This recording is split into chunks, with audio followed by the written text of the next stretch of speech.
Hi, good afternoon, everyone. My name is Regina Lan, Director of the VAFF Industry Insight Panel Series. So welcome everyone to join us of the Lunch and Learn Life of Showrunners. So we begin by acknowledging the land that we are broadcasting on is the unceded territory of the Musqueam, Squamish, Tsleil-Waututh First Nations. So our VAFF Industry Insight Panel series began is year 2013.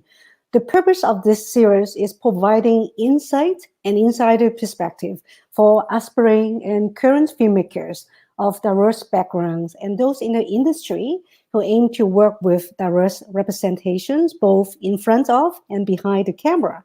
So, of our Lunch and Learn session, from now till May, you can hear from different industry leaders, producers, showrunners, and writers and directors who's addressed the diverse culture shifts and also opportunities that constantly happening around us. And this program is sponsored by the public funder, Canada Media Fund, and our industry sponsors, Canadian Media Producer Association. And it's also supported by different community organizations such as Exploration, Vancouver Asian Heritage Month Society, Vancouver Short Film Festivals, and Story Money Impact. So now I would like to invite our team, creative producers here, to say a few words and also introduce our special guest of our session today. Carry on. Thanks.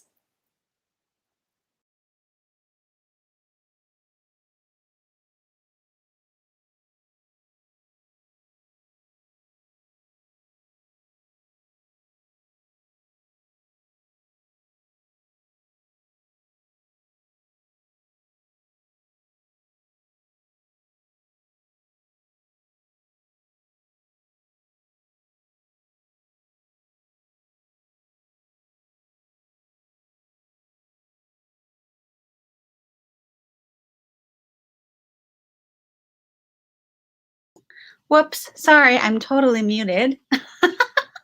I got so excited. Hi, Mayumi. Nice to see you. Now that I'm not muted, I'm going to repeat myself. I am very, very, very honored to introduce Alexander Wu.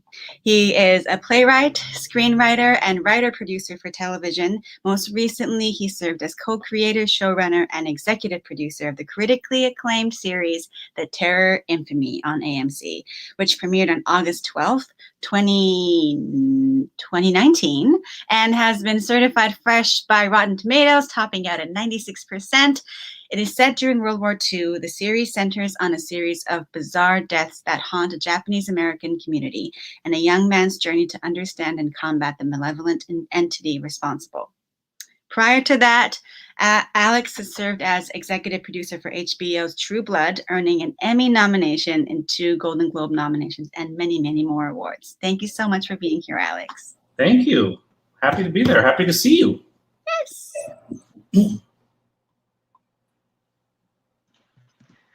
Hi, everybody. My name is Lynn Lee. I am the director of the Mighty Asian Movie Making Marathon, which will be happening very soon, and watch out for news next month. And also the creative producer of this panel. I'm very, very proud and honored to introduce our next guest, Christina M. Kim. She is the creator, executive producer, and co-showrunner of the currently airing hit show of CW series Kung Fu, which is airing every Wednesday on CW and CTV2, so watch out for it. Christina has won many awards, and she started her career in the ABC hit series Lost, where she's won the Writers Guild Award for Outstanding Series, and also nominated for the Outstanding Dramatic Writing for the episode of season 2. And she was on Lost for 3 seasons. And Christina was also previously a writer and executive producer of the NBC drama Blind Spot for 5 seasons. Her numerous other writing credits include CBS's NCIS, LA, and Hawaii 5-0. And Christina was born in Chicago, and she is of Korean descent and has spent half her childhood in Seoul, where she learned to speak Korean fluently. Welcome, Christina. Hi, thanks, Lynn. Nice to be here. Hello, I'm Arnold Lim. I'm a filmmaker from Victoria, and I'm so excited to be introducing Jenica Harper, especially because I'm a huge Jan Arden fan. Jenica is a Vancouver-based TV writer, producer, and now showrunner and creator of the comedy series Jan, starring Jan Arden, which has just filmed its third season and recently premiered on Hulu in the US. Jenica also wrote on The Order, Cardinal, Fortunate Son, Somewhere Between, Motive, among others. So she has also won 2 WGC awards and been nominated for multiple Canadian Screen Awards. Thank you so much for joining us. Welcome, Jenica. Thank you. It's so great to be here. Oh, hi. Hi, I'm Josh. I am a co-creative producer here as well for the panel series and a local emerging filmmaker here in Vancouver. I would love to introduce our moderator, Kashif Pasta. He is the co-founder of Dunya Media. Kashif works to tell stories that reflect the diversity of their audiences, resulting in filmmaking that both helps underserved audiences sense of validation and self-worth, and helps mainstream audiences enjoy richer, more satisfying content. Kashif co-created, directed, and acted in the Leo Award-nominated digital scripted series Welcome to Surrey, released in fall 2017.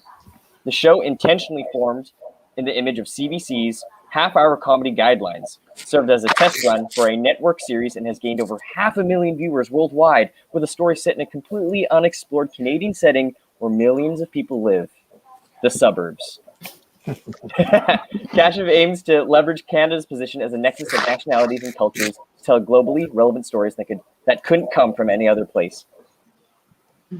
Thank you so much. Welcome everyone. I don't know why I'm saying welcome. You're welcoming me, but thank you so much. I think Mayumi, I think you can introduce our next showrunner. Yes. Oh my goodness. Another person that I'm so honored to introduce. This is Z. Oh, look at him, so badass. Z Chun is an award-winning American film and TV writer, director, producer, and showrunner. He is also president of TKO Studios, a graphic novel and book publisher. Z is the creator and showrunner of the Gremlins animated prequel, Gremlins Secrets of the Mogwai, for Warner Brothers Animation and Amblin, which will premiere 2021 on HBO Max. He's also a co-showrunner and executive producer of Boots Riley's upcoming Amazon show, I'm a Virgo. Previously, he served as supervising producer and writer on Gotham and wrote on ABC's hit premiere drama, Once Upon a Time. He also wrote and directed an episode of Apple TV's critically acclaimed anthology show, Little America, which I think it just got nominated for BAFTA. Is that right? Right. Yeah. Amazing. And he's also very active on Twitter, signal boosting many Asian Americans, Asian creators. Thank you so much, Steve. Thank you for having me. Good to see everyone. Great seeing you. And I guess Kashif, we'll let you take it away.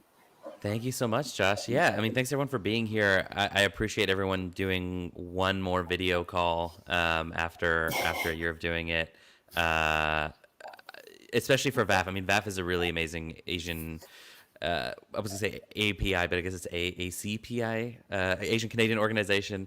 And I think Vancouver in particular is a really exciting place. It's a real, like, honestly, it's a hotbed of Asian filmmakers. And right now, when you think Vancouver film, you don't necessarily think something super specific.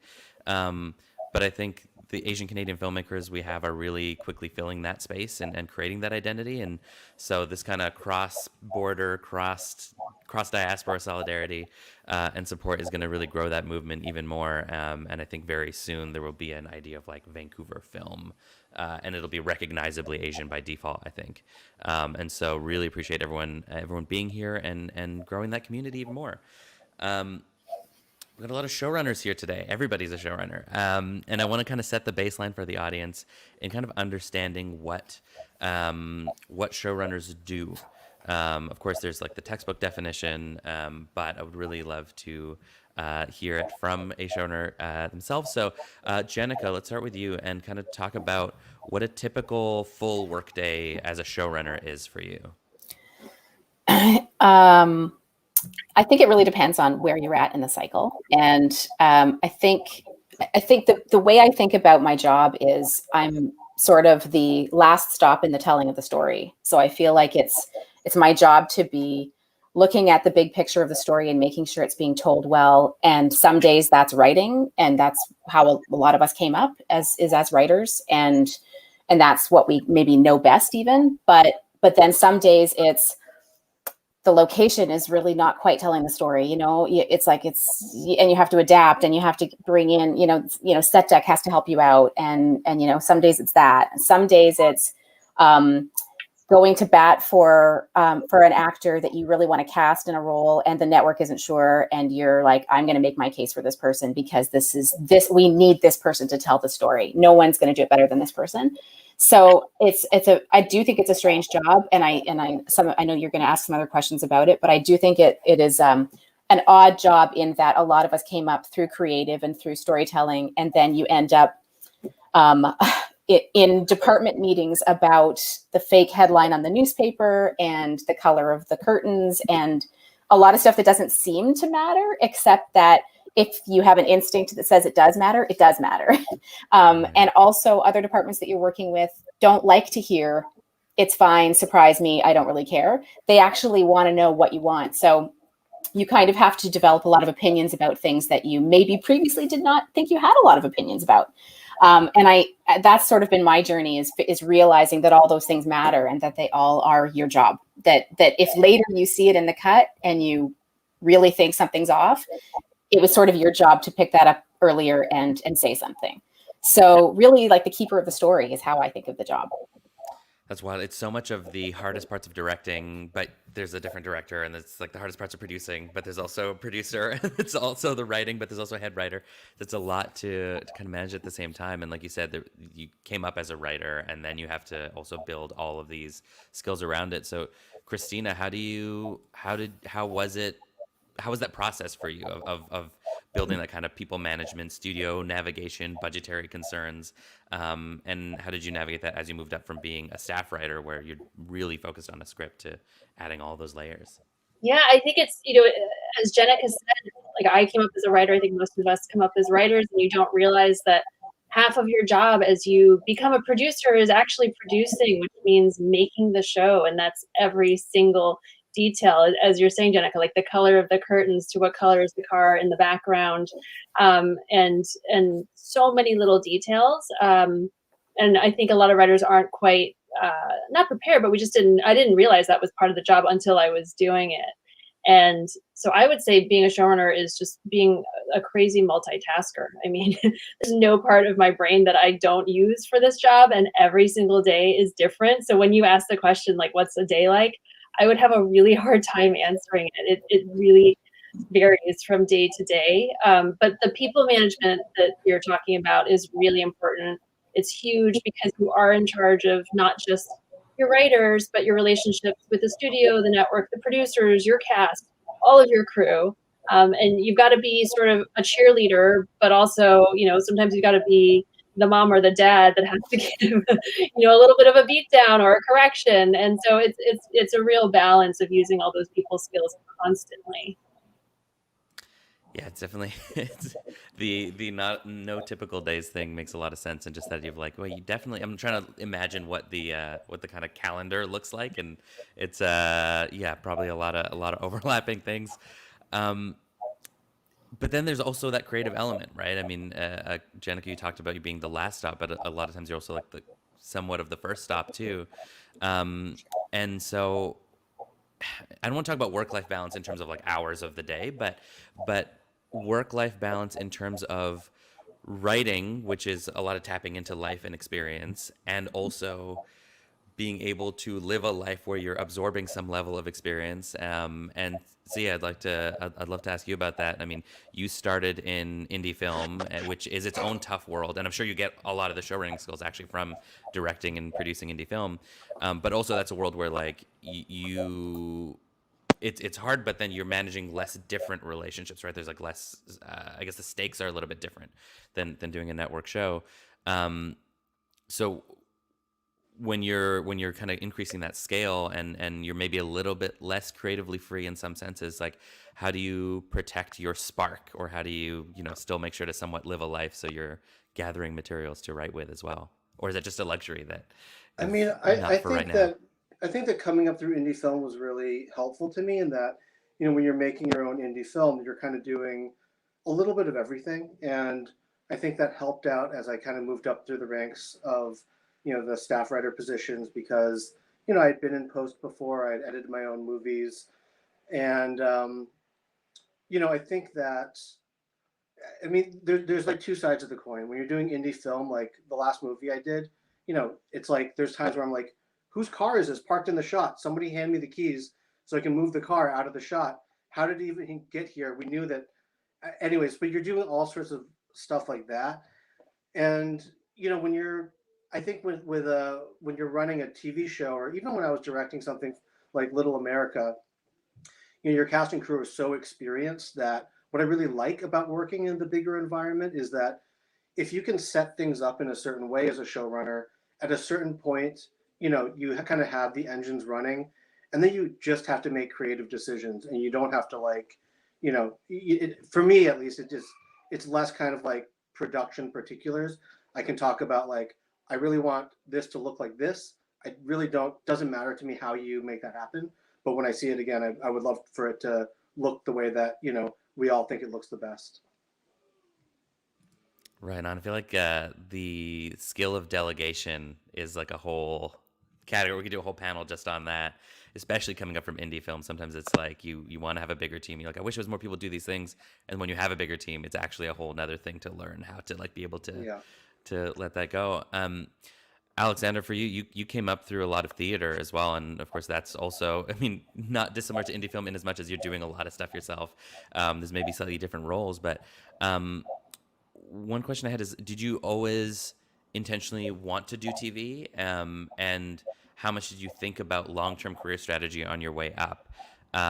Because a lot of times, especially in a panel like this, the audience, and I've been on the audience side of this as well, is like you're kind of listening to the panel because you're looking for steps. You're like, if I just do these 4 things, then I too will be a showrunner, which is cool. But also sometimes you can get lost in the strategy of it, especially in this kind of like very like side hustle culture that we're in. A lot of times people will forget the craft side and just focus on career strategy. So how much was strategy a part of what you thought about on your way up? And how much do you think about it now? Kind of how firm or loose of a plan did you have? Well, I don't. I'll start by saying I don't have the answer. If you came to this panel thinking any of us would give you the magic answer, I sure don't have it. Maybe one of the other panelists do. And if I had the answer, it would be applicable just to me, which was something like 50 years ago, then it would be to what's going on now.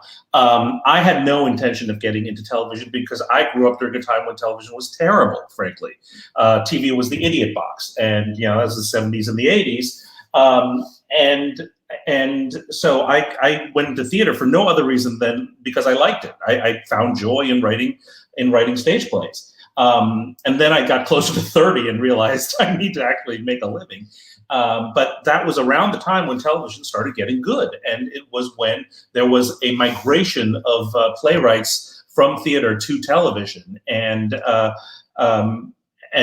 unbeknownst to me, who had been ignoring TV for many, many years, there was The Sopranos, and there was 6 Feet Under, and there was The West Wing, and there was The Wire, and there was like suddenly amazing stuff on television. And in large part, I attribute that to writers coming from theater. And I sort of joined in at the tail end of that migration. My first staff job was in 2003.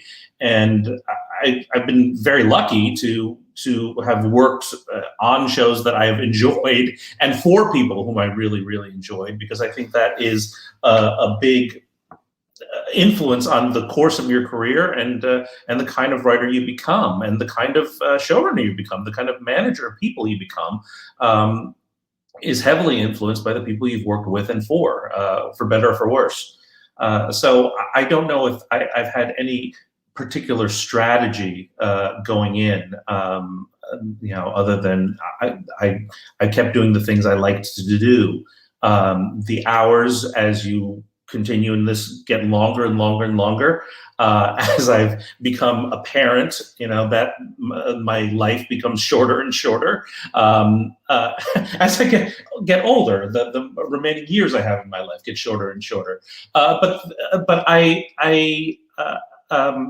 I have to make more strategic decisions about what I want to work on next in my career, because this job takes up so much of your time. It fills a vacuum. It's like a helium balloon. So I've always been selective. I don't know if that is a good piece of advice or not. There's a lot of showrunners who would give the advice to people who are just starting, just get your foot in the door, take the first job you can, because then at least you're starting and you're working. I would offer a bit of a counter to that, in that if you are choosy and you get into the right situation, it could do much more for you long term than being in the wrong one. I think there's something to be said for that selectiveness, because I was in this ABC comedy lab once, and at the end of the lab, they surprised us by saying, turn these scripts in again in 30 days and it'll go through our official process and stuff. And I had written this pilot in literally 2 days to submit it for this thing. So it didn't necessarily have the exoskeleton to support a whole show. And I just didn't think that even the improved version was great. And I talked to Andrew Law about it. And that was the first time that I heard someone say, like, hey, just because an opportunity exists, like there's a pressure as a, sorry, Arnold, apparently I'm a lot quieter. Let me try to increase. Let me get closer here. Hello, everyone. And it was the first time I heard someone say that idea of, like, as a BIPOC writer, like, you often feel like you have to take any opportunity that comes up, because who knows when the next one's going to come. And he was really encouraging in that sense of, like, if you don't think it's good, don't take that your work is good for that opportunity. Like, maybe don't take it. And I had never really heard that before. So it's nice to hear that echoed again, that you do have to be a bit objective about your work too. Jenica, you are a Canadian showrunner, and especially in Vancouver, I mean, we're such a service-based city, which is amazing, and it's what grows so much of the infrastructure of our industry. But there's not as many original shows being made, and so first of all, thank you, and second of all, talk a little bit about, I'd love to hear a little bit from you about navigating that and what you see as differences in the Canadian and American systems, I guess, because a lot of times when emerging writers are looking for resources, a lot of them are American resources, and a lot of that's great and useful, but there may be some key differences to know about when navigating our system. Sure. Okay. First of all, I feel so bad that I'm like the Vancouver person and my show is shot in Calgary, but I have worked on a number of Vancouver shows that are homegrown shows. So I do still feel like I can represent that and say, yes. The IP coming from Vancouver is a huge deal. It's, there's a lot of work in town and not a lot of work for writers. But, there's a lot of us trying to make sure that, changes. So, fingers crossed we can get some more attention to the city. But in terms of the Canadian system, I was thinking about this, and I think my belief, having had, American showrunners, even on Canadian shows at times, is the job is largely the same. But some of the differences in the Canadian system would be that, as a writer, the writing rooms are smaller, pretty much across the board, comedy, drama, whatever you're working in. And so the opportunities are fewer, but some of them are maybe stronger opportunities, because the rooms are smaller, but in general, if you are one of those writers in the room, you will be getting to write, like, for credit. We don't really have a staff writer system here. That really our most junior people in the room are story editors. And I mean, if I use terminology that's wrong, please somebody correct me. But based on my understanding of what we do and what the many panels I've listened to and watched, and the bosses that I've had, that we don't, if you are in the writing room and you are being paid as a story editor, you will very likely also be writing, maybe co-writing at least one script. So that is a good thing. And there is a real, a lot of us are trying to make sure that that our script coordinators and assistants, we don't always get assistants in the room. The script coordinator is often doing that job, but that we try to make sure that they are writing as well. And if not the very first time they do the job, then maybe the second time. So there hasn't always been a perfect pipeline sort of up from those junior jobs, but I think we're all really working to make sure that that is the case. So the rooms are smaller. I think in Canada, most people have one agent and not necessarily management, but our agents do a lot of the package. They sort of not just negotiate on our behalf, but chase down work and help us manage our careers and try to figure out what's next and like target what we should be thinking about. Another, I think maybe one of the bigger things about being a writer in Canada, which I think is a positive, is there's a lot of genre hopping. Like a lot of us don't get pigeonholed. We can work in, serious. I've done like Nordic noir type serious murder mystery and also kids multicam. Like that's a pretty big range in one career to be doing. And so far, no one has said you can't do that. There's just been, as long as you sort of have a good writing sample for what that is, you have a shot at a gig like that. So I think that's a plus in a community where there just aren't as many shows and there's just not as many opportunities. I think it's a positive to be able to, if you're a writer in Vancouver, you might want to have something supernatural as well as something procedural to show, that you can do both of those things. And those are both really legit opportunities in this country. That's so great. Yeah, that silver lining positive aspect is so great because, even when we premiered our web series a couple years ago, we did a theatrical screening and we had, Creative BC come and the network came, and they really weren't treating it like, oh, this is the Brown show we're doing. It was just, this is our new show, because there aren't so many other shows for them to be promoting, that it then doesn't become as such a silver lining. which was great because we got that support. Like, oh, this is just a show that we do, because they only had 4.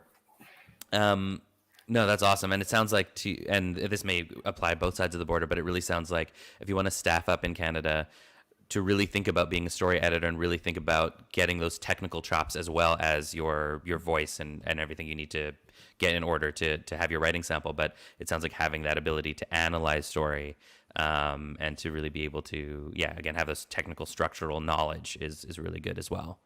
Take those chances in Canada. I don't know how much. I'd love to get a time check just to make sure that I'm not going too far off.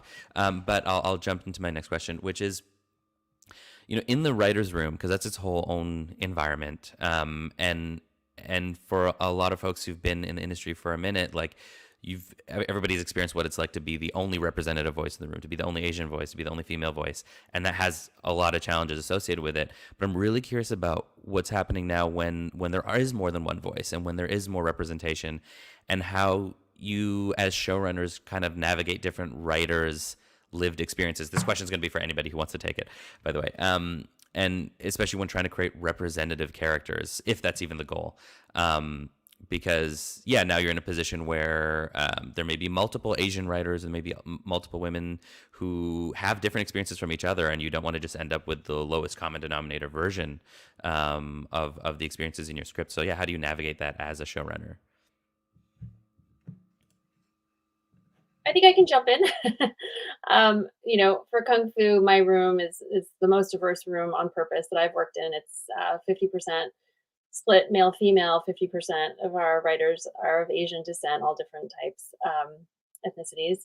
And I think it's great. We have lively discussions, and it's such a different vibe than other shows that I've been on. And of course, it's a different subject matter. So we're all talking about our different experiences, our families, and our writers who are not Asian too, just finding the commonalities. There's so much that we find that's like, oh my God, that sounds just like my Jewish grandma. That's exactly how it is in my family. And those are the real moments where okay, I think we're on to something here where we can all connect. We can bring the specificity of the Chinese culture for Kung Fu, but we can also find that commonality of the emotion behind the story. And those are the best moments in the room. And also just having debate too, oh, my family doesn't do it that way. Oh, in my family, we're not traditional at all, so we don't celebrate in that way. All of that comes into play because, being Asian American is about straddling multiple cultures, 2 cultures at least. at all times. And so we're trying to portray all different aspects of what it's like. So for me, this past season has been, one of the most rewarding experiences, and one certainly where I feel like I've been challenged in different ways and have gotten to have these lively conversations I've never had in a room before. I like the term lively conversation because that could also be like that is varying levels of intensity. No, I was going to decide whether I wanted to really press on that, but I'll let it be because you just wrapped a couple days ago, and you still have to work with those writers for season 2, which will definitely happen. I'm announcing it personally. I'm making it up. Yeah, no, that's so interesting with the specificity. Like I did a very South Asian short film about diabetes once, and the mayor of Edmonton was at the screening, and he was like, "That's my Ukrainian family." This short was so Ukrainian, and I was like, "I'm glad." Like that's very real. So I guess in what you're saying, when you have people who are like, "Oh, my family's more traditional, my family's less traditional," rather than trying to make it an argument about like who's right, it sounds like it's really about going back to the character that you're trying to write and trying to find what's truthful for that character, I guess. Yeah, yeah. And I think, I'm lucky that, other shows I've written on, there would be maybe one diverse character or a guest star who is diverse. But here, like, I have an entire family and a cast of characters. So it's okay. We have space to say, hey, in the Shen family, we kind of straddle both cultures and we don't do it 100% traditional. One of my characters was marrying into a more traditional family, and they do all these wedding ceremonies that they're literally Googling because their family just doesn't do it. And I think, so we have space for that, which is a luxury. Right on. Yeah, and now like as shows are getting more representative, and hopefully that's a movement that sustains. Like this is a cool now new area of challenges to have. It kind of makes me think about, we're in this moment where there's a lot of talk about representation. Shows are getting made, not enough, but there are many more shows getting made than used to that are more representative. Awards are being won, as we enjoyed even last weekend. I think I was like, on the weekend I was like, any kids who are like 3 years old have never seen a non-Asian Best Director win at the Oscars. But like, is that change? And this is a question to anybody. Does the change that seems like is happening, does it feel real or does it feel cosmetic to you? And what are things that we being, I guess, the audience of this panel, so emerging filmmakers, aspiring writers, and established ones as well, what are things that we can do to make sure this moment is more of a sustainable movement and that it can keep going and make sure it's not a fad? And maybe Z, that is a good question for you because you have you've also got TKO as well. Yeah, I think that, I'm sure that, many of us have had these experiences where, I was staffed on network shows for 6 years, and for 5 of those years, I was the only diverse writer. For 3 of those years, there was only one woman in the writer's room out of 10 writers, which is just it is a very difficult dynamic to navigate for anybody. And what I kind of felt was that even though, I really liked the people that I worked with, I'll just say, like, the system historically is designed not to allow diverse writers into it. And like a lot of things that were set up in the country, it's like designed to protect white supremacy. And until you have people that are in the hiring position that do things naturally, meaning like you want to hire people that are more diverse because you felt that you were the only diverse person in a writer's room for many years. With Gremlins, we, like Christina's saying, is like we were very careful to staff up 50-50, across all the departments, and also, not have diversity be something that just was synonymous with lower levels or entry level positions, where it was like across the board, department heads. And I think it's really difficult right now with, even though I think the diversity on the lower levels have gotten better over the last 10 years. There is still a bottleneck as it gets towards the top.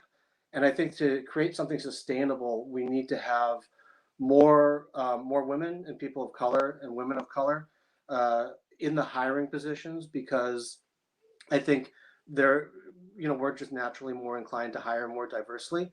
And sometimes it's difficult. We had to give a lot of people on Gremlins their first chance of, they had been, board artists, and it was their first time as director.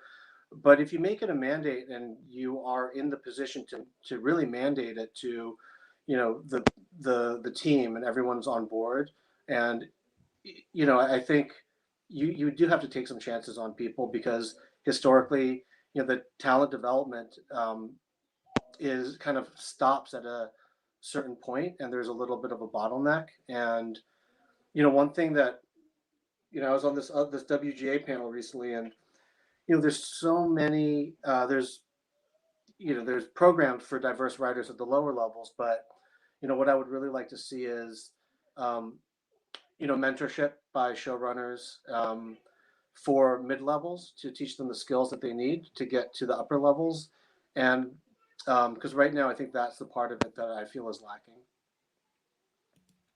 Yeah, the levels is really real because a lot of times it feels like things get more diverse when there's less money to be made in it. And so that's a good point of making sure that it's happening at the higher levels as well. And that kind of connects to something that Mayumi asked in the Q&A. We'll move to Q&A soon as well, but it directly connects to what you were saying, is that you've made public submission calls on Twitter, when you were staffing a series. And it sounds like the motivation for that is very clear because as what you're talking about. But what was that experience like of kind of going very non-traditional on soliciting submissions?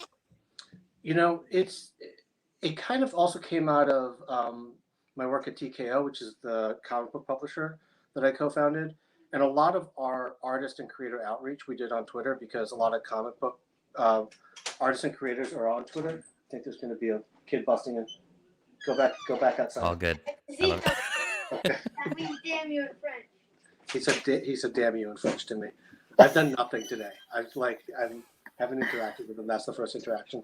But I think that so you are getting writing materials to answer my earlier question. Yeah, and one of the things is I do feel like there's a lot of gatekeeping, and Twitter, in a lot of ways, it democratizes the process. And even when I've heard about writers from Twitter, just by following a lot of screenwriters, and then also with the I do this Asian American signal boost every day, where I signal boost a different Asian American creator, and a couple of people have reached out to say they've gotten like freelance gigs from that as well. I think it's really hard when you're kind of just in the pool with all these other, you don't know what your agent is submitting you for. You don't know what showrunners are actually seeing your material, if it's being read by a showrunner or somebody who is kind of filtering everything through. And, I think, I part of it is I remember what it felt like to be starting out and how hard it was and how like confusing. And I'm very open on Twitter, and I try to talk to a new kind of an emerging writer every week for an hour, just because it took me so many years to figure it out, and literally it's all things that somebody can explain to you in like 1 hour, and you can you still have to do the thing, but like a lot of stuff was just we didn't have access to the information the way that people do now. So that's a really long answer. No, that's great. And your Twitter threads are amazing. Even like today when the emails were coming through, I was like, oh, I've never really seen your name without the $sign. This is new. But no, that's really great. And you were talking about being on shows for 5-6 years, being the only representative person in the room. And that's something. This is another question for everybody, but actually maybe Alexander, this would be a great one for you. Is when you're in those years, like how do you push through? Because it's at the end saying, oh, that happened for 5 years and now I'm in this place, is like it's like it works. But when you're in year 2 of 5 and you don't actually necessarily see, you've got stories burning inside you, and you don't necessarily see that there's going to be a point where it does change. What powers you through that time, and what did push you through those times? Well, I was lucky to be working on good things, so it wasn't a slog for me. So my answer for myself may be different now, because now there are people who are running shows after without ever having staffed in a room, which I find I find inconceivable because I don't know how you could do that. People do it. So I went through the ranks. I spent 13 years on staff before I ever ran a show. In large part because every single showrunner I ever met was miserable. It sucks away your life. So if I was going to do it, it was going to be on something I loved. So luckily, the things I've worked on since have been things I've really loved and am willing to sacrifice for. The short answer of what to of what to do while on staff is to do really good work and hone your skills, and especially the part that has nothing to do with writing. And this is probably the biggest surprise to anyone who just starts off in a writer's room, is how much of the job of being a writer producer has very little to do with the actual act of sitting there and writing. Breaking story in a room is not quite like writing. Writing is writing, but pre-production is not more like project management than writing. Production is more like directing, frankly, than writing. Post is its own thing. Then there's babysitting. Then there's dealing with personality conflicts. There's so many other things that you kind of have to develop in the skill set, in addition to writing well. So those were the things I focused on and tried to get along with people, and so I could get another job and another job after that.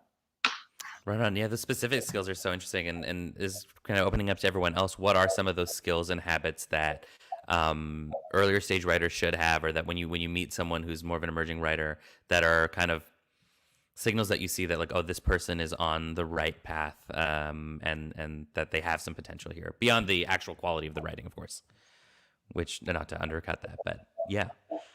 I'm going to jump in with enthusiasm.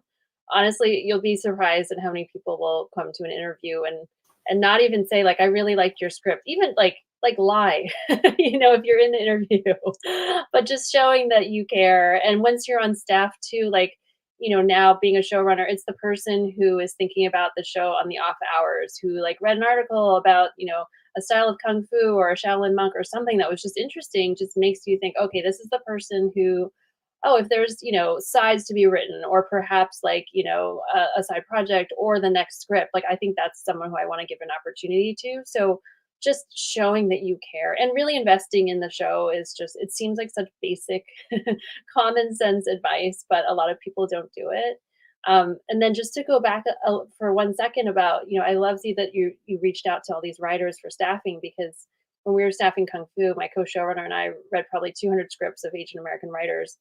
And the thing that I thought that was really amazing was that a lot of these writers wrote Asian stories, like stories about Asian families, subject matter.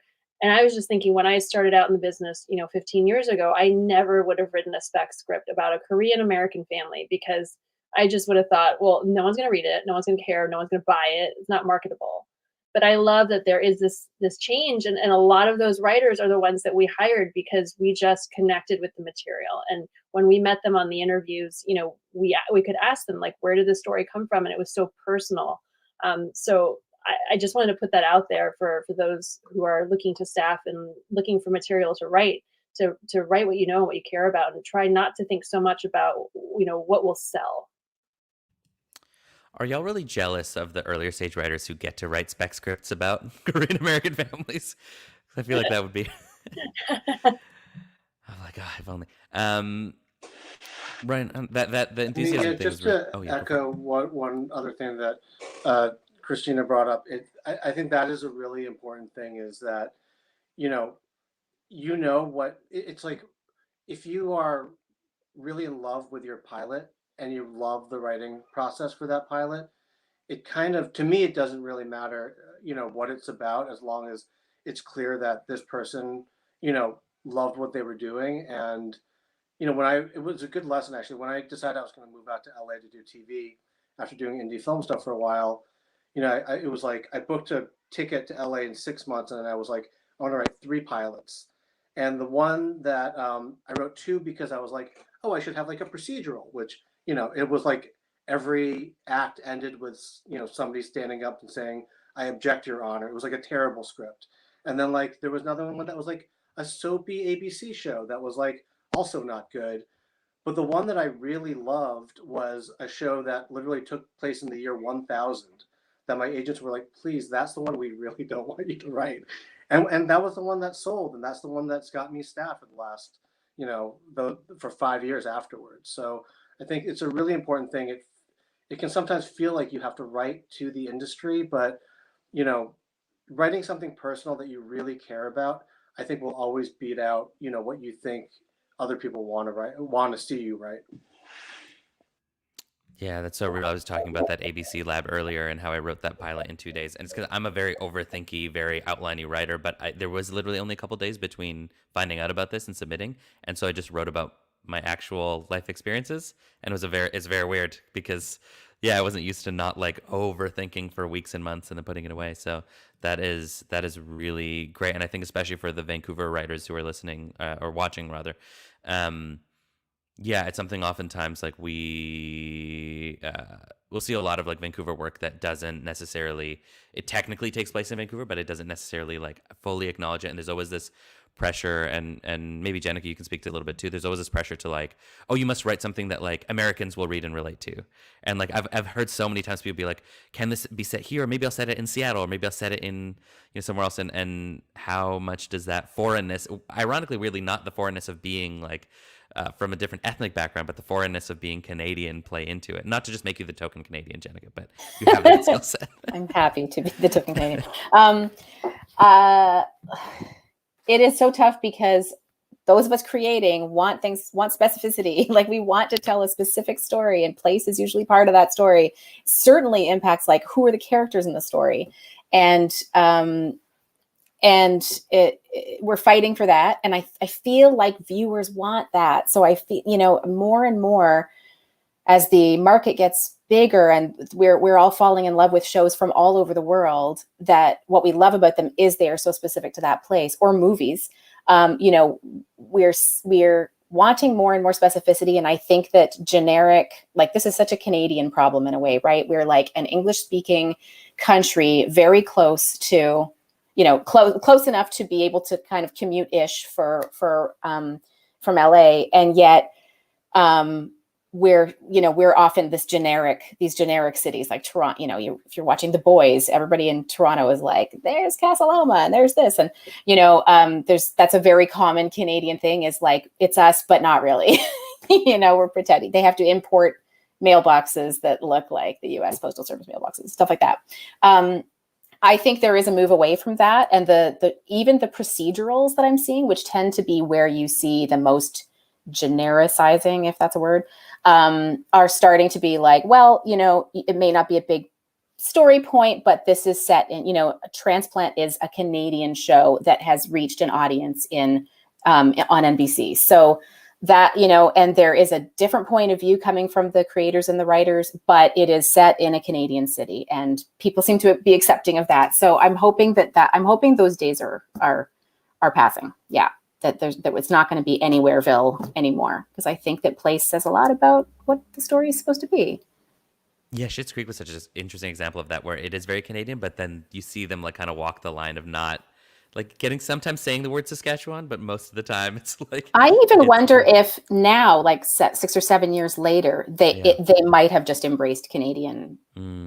It's like it's almost, you could almost do it, and I mean you have Catherine O'Hara and Eugene Levy. I think you could probably, take a stand and just be like, it's a Canadian town. That's my notes. I'm gonna write down cast Eugene Levy. I mean, it would genuinely work if you could do it. Right on. Let's transition into the Q&A a bit. We've got a very active audience, which is awesome. And yeah, we'll start with Barbara. Had a question asking, can the panelists each speak to, and maybe we'll limit to a couple of panelists, but can they speak to experience they may have had with having to fight for more underrepresented Asian voices in the writer's room or above the line positions? How can others navigate and promote more equity on productions, etc.? I'd love to kick it off with Christine, just because I would start thinking about Daniel Day Kim on Lost, but I'm sure there's other stories as well, but that one is one that came up a couple weeks ago. I feel like there was some articles around his character while you were on staff. I think that was that. I think that predated. It was Monica as well. It was Monica as well. Yeah, but yeah, no, I think the industry has changed. It's different from when I started. Honestly, it's the fact that I have a network show with a nearly completely Asian American cast is incredible, and something that I kind of didn't imagine would happen in my lifetime. So I've seen it change. I've seen writing for one Asian character or pushing to have an Asian character on the show to being able to cast the way that I was able to cast the show. I would say with Kung Fu is a totally different story. Everyone at the studio, network producers, they all embraced what the show could be, and so I didn't have any pushback really in terms of hiring. It was find the best people you can, and obviously I wanted to find as many Asian American writers and actors and producers and people on set that I could. So that it was a dream come true, really. And I have to say the talent pool is very deep.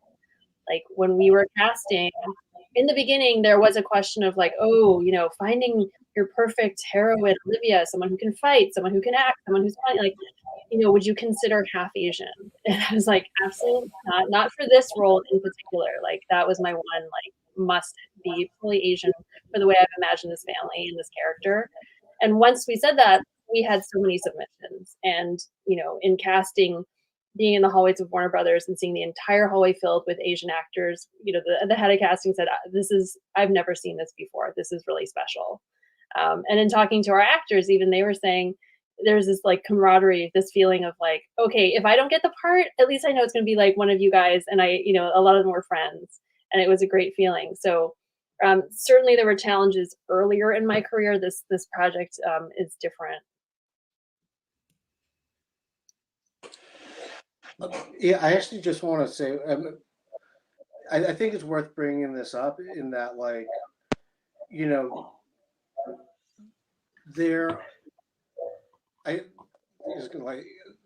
trying to think of the best way to put this, but, for a long time, I think people had an idea of what a showrunner looked like, and you kind of have that idea in your mind and you assign a person to that job, and, I'm very thankful. I'm getting a little emotional, to Christina and Alexander and all the showrunners that came before me, because I'm pretty new at this job, and I think if they hadn't kind of created a new idea of what a showrunner could be and established themselves in that place, like it would have, I'm really thankful for the people who came before us, because like, even in the last 10 years, it's been so different, It's also been that there's been a boom in television, so there's been more opportunities. But I don't know that we could, the people who are coming up now could do what we're doing without the people who came before us. And that kind of dovetails with the question that was brought up, which was, I found it really hard, especially in the first couple years when I was the only diverse writer in the writer's room. And I definitely let it get to me. And, I was certainly fired at least one time for having a bad attitude. And at some point, though, I was kind of like, I can fight this battle every day. I can bring up diversity every day. I can fight for diverse characters. And I did do that, but I also tried my hardest to gather up as much power as I could and move up the ranks so that I could, at some point, hire an Asian writer. I mean, I never worked with another Asian writer until I hired them. And I think it's, as you guys are looking at your careers, I don't know who's in the audience, but, I think that you have to fight day to day, but then you also have to fight another piece of it, which is you want to get into a position where you can start to, help the other people that are kind of like you, who are starting out. So yeah, that's my take on it. Right on. Alexander, I feel like you were also gonna speak to that as well. No, let's get more questions in. Right on. Sid Wong asks, what has been their biggest takeaways in the last few years with more stories, inclusion, and diversity being encouraged? Interpret takeaways how you will, I guess. And whoever wants to take that, actually. Jenica, how are you feeling about that? Especially in yeah. Sure. And maybe I'll just a little bit respond to the last question as well, because I want it to be clear that I do, as a white creator, it's my job to be making sure that that our story rooms are more diverse as well. Like, I don't want it to seem like, well, yeah, these guys are doing a great job of that. That's my job, and I take that seriously too. And I'm trying to figure out the additional ways to, like, this is, I guess, my call out to other white creators to make sure that you are doing everything you can. And sometimes that is taking one less script for yourself to be able to bring in another writer onto your staff. And it's like, you should definitely be thinking about what things that you can do. Looking at but I think what C was saying about this juniorification of, diversity in rooms. There's a lot of, like, if you look at a room, all the senior people are white and all the junior people are BIPOC. And that's obviously a problem. And I think that one thing that white showrunners can do is to identify talent and pull up. Like, that's sort of the job too, I think, to basically make sure that there is, like, there's sort of growth happening in the whole industry. We had a really rough ending of Kim's Convenience because there had not, and I'm not laying that at anybody's feet because I don't know exactly what happened, but I do know that it seemed like there wasn't sort of growth from the middle up to be able to take over the show. And that's a very dark ending to a very celebrated show, I think. So let that be a lesson, I think, to everybody. But in terms of takeaways, in terms of having more diverse rooms and what the takeaways are, it's like, to me, the reason TV started to get good, as Alexander was referring to, in the whatever 2000 and beyond, was because it became more surprising, that it wasn't sort of like there was a formula of what TV is, and you can tune into these 3 channels and you can choose between your 3 procedurals or whatever, that it was starting to be surprising and characters were surprising you and you were jumping into whole worlds you hadn't seen before. Like every TV writer I know, when The Wire was on, it was just mesmerizing because it was like, I have never been in this world. This is so exciting. And what I love is that I don't look at every show and think, I want to write for that. I'd be right to write for that. When I watch Atlanta, I'm like, I don't know where to start writing an episode of Atlanta. And that's what I love about it, that it's surprising and exciting. And I think that is only going to, continue to be the case with creators that are diverse.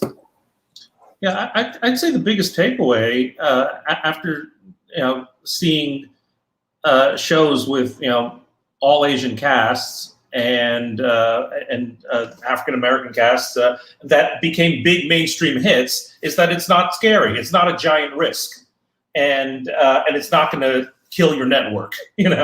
From the point of view of the studios and the networks that are programming these shows, you are not making some sort of crazy gamble or throwing a bone at people. You can actually have success and make yourself some money by showing a greater diversity of storytelling. So I think that, to me, is the biggest takeaway. There is still a bit of another place where there's a bottleneck that I would identify is at the highest ranks of the studio and network, where you still have people who may have the best of intentions, but there's still some fear.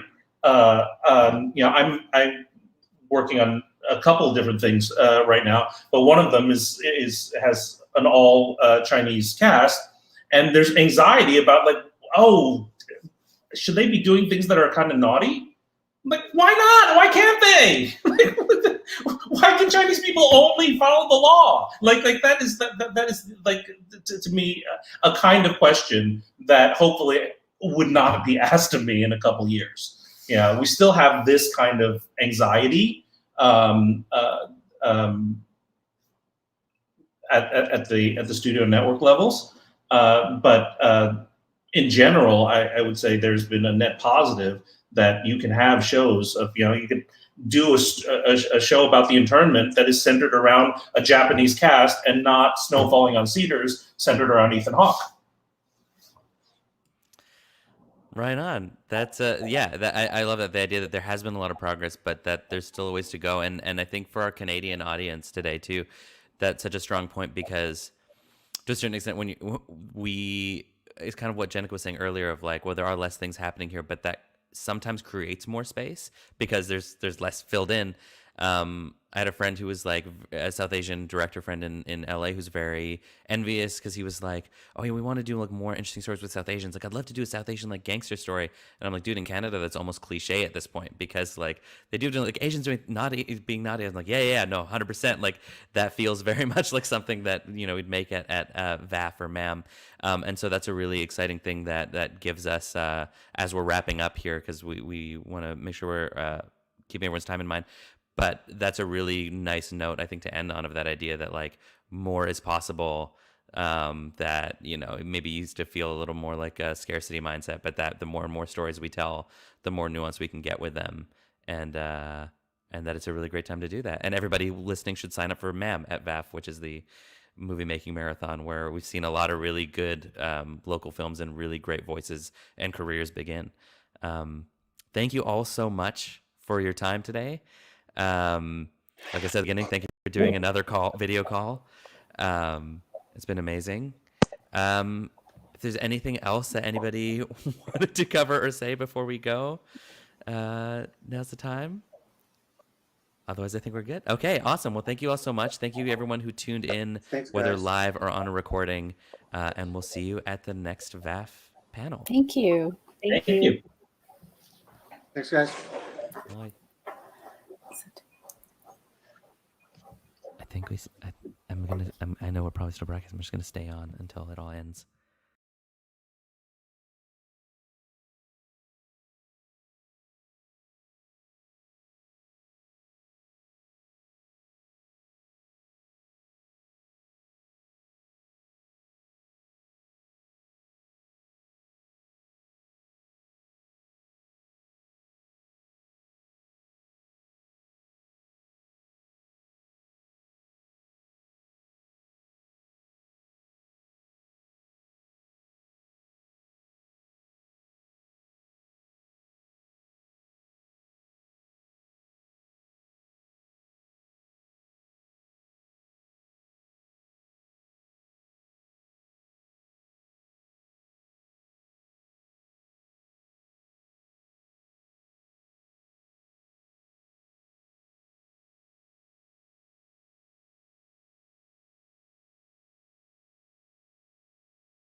Hi, Regina. I don't mean to bother you, but you are actually muted this whole time. Would you like to unmute your mic and we can start from the beginning of that? I'm so sorry. I posted the comment and I wanted you to see it, but I don't think you did. So Yes. I'll jump off. I'll let you come back on, okay, Regina? Sorry, everybody. Here we go. Hello, Regina's coming back. We do it again. This is a thing for this panels. So, okay, sorry about that, guys. Thank you so much. I think maybe a few people already jumped off from this, but let's thank you so much for all the panelists and all the guests that come in to join us. So go back. So there's a couple of highlights to wrap it up pretty soon, and the festival open call is coming up. The first deadline is May 15. So if you have any exciting story you want to share with us to our festival, this is the moment. And because this is our 25th years, so all eyes on you and on us. And then second thing is the Richard Wong Film Fund.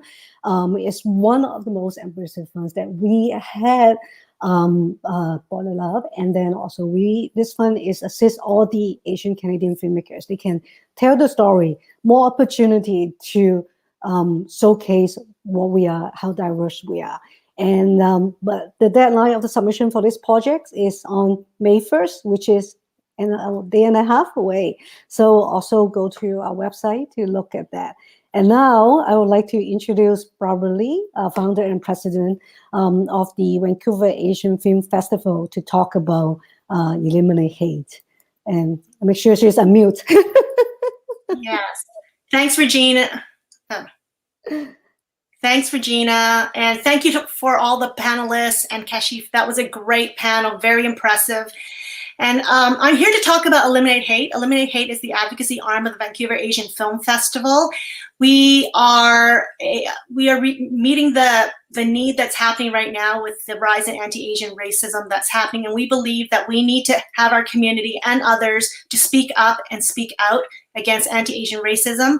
That started 25 years ago. And one of our core beliefs is that to be seen and heard is important, representation matters, and that our stories matter. So we are launching the Reclaim Your Name.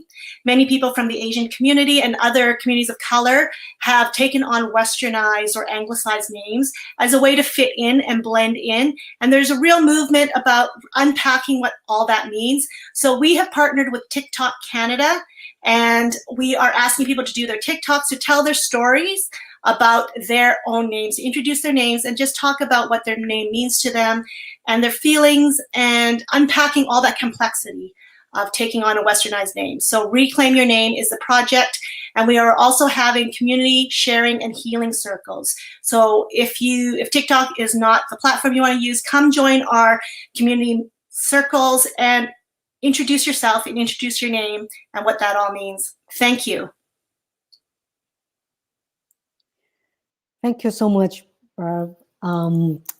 That's exciting. We have all these initiatives is coming up because we celebrate the Asian Heritage Month in a few days, on May 1st.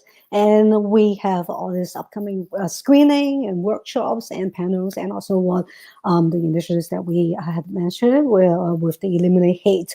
So if you enjoy what you just saw, and tell your friends and contact with us at VAFF Vancouver on all different social media platforms, and hashtag VAFF, and then go to our website, and because we 100% produced by a group of dedicated volunteers, and check out and make a donation to us. So, and thank you so much again to all of our creative producers, Arnold, Nash, Mayumi, Josh, Lynn, and all the other VAFF volunteers to making this happen.